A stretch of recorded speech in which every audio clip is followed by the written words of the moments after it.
இப்போ ஜாதக பிரகாரம் இருக்குது. ஜாதகத்தில் வந்துட்டு ராசி நட்சத்திரம், நட்சத்திரத்திற்கு எந்த பேர் முதல்ல அல்பாபெட்டிக்கு வைக்கணுங்கிறது ஒன்று இருக்குது.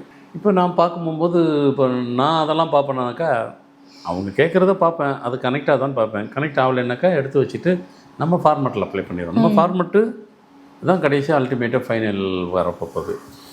இப்போ ஜாதகத்தில் ஒருத்தர் வந்துட்டு துலாம் ராசி சுவாதி நட்சத்திரம் ஒரு உதாரணம் அப்படின்னாக்கா ராரி தா அப்படின்லாம் வரும். ராரி ரே ரோன்னு வரும், தா கூட வரும் முதல் எழுத்து.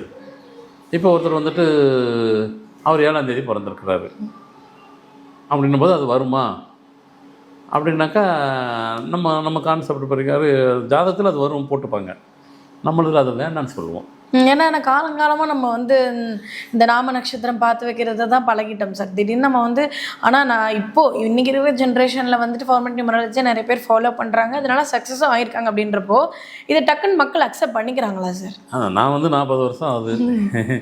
அது நம்ம இதையே சொல்லும் போது இப்போ மக்களுக்கு அது புரிஞ்சிருச்சு. ஆமாம், இப்போ சொல்கிறது தான் கரெக்டு, அது அக்செப்ட் பண்ணுறா போல தான் இருக்குது. அதுக்கு தான் இப்போ ஒரு 3 எக்ஸாம்பிள் சொல்ல போகிறேன். அப்போ அதில் சம்மந்தப்பட்டவங்க இப்படி தான் இருக்கிறாங்க. ஒன்றும் அவங்க இருப்பாங்க, இல்லைன்னா அவங்க வீட்டில் யாருன்னு ஒருவர் இருப்பாங்க, இல்லைன்னா அவங்க உறவினர் இருப்பாங்க, இல்லைன்னா அவங்க ஃப்ரெண்ட்ஸு யாருன்னா ஒரு இப்போ நம்ம சொல்கிறதுல அஃபெக்ட் யாரோ ஒருத்தர் இருக்க தான் போகிறாங்க. அதனால் இப்போ நம்ம சொல்கிறது நம்ம ஒரு நிகழ்ச்சிக்காக ஒரு இதுக்காக சொல்கிறது இல்லை. எல்லாம் கண்கூட அவங்க பார்க்குறாங்க. பார்க்க போகும்போது அதை ஏற்றுக்கிட்டு தான் ஆகணும். ஆமாம் அப்படிங்கிற ஒரு மனநிலைக்கு வந்துடுறாங்க. இப்போ உதாரணத்துக்கு நம்ம இப்படி எடுத்துப்போம்.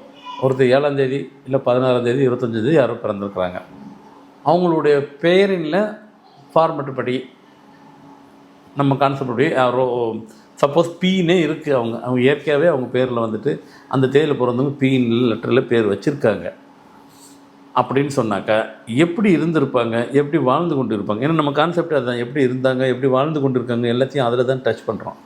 அப்படி பண்ணும்போது எப்படி இருந்துகிட்டு இருப்பாங்க, எப்படி வாழ்ந்துட்டு இருப்பாங்க அப்படின்னு பார்த்தீங்கன்னாக்கா பீயில் இருந்துச்சுன்னா என்ன அப்படின்னு பார்த்தீங்கன்னாக்கா அந்த எஜுகேஷன் கூட அவங்களால அவங்க என்ன நினச்சி படித்தாங்களோ அதை அவங்களால ஃபுல்ஃபில் பண்ணவே விடாது. அவங்க எஜுகேஷனில் ஃபுல்ஃபில்லாக திருப்தியாக இருந்திருக்காது.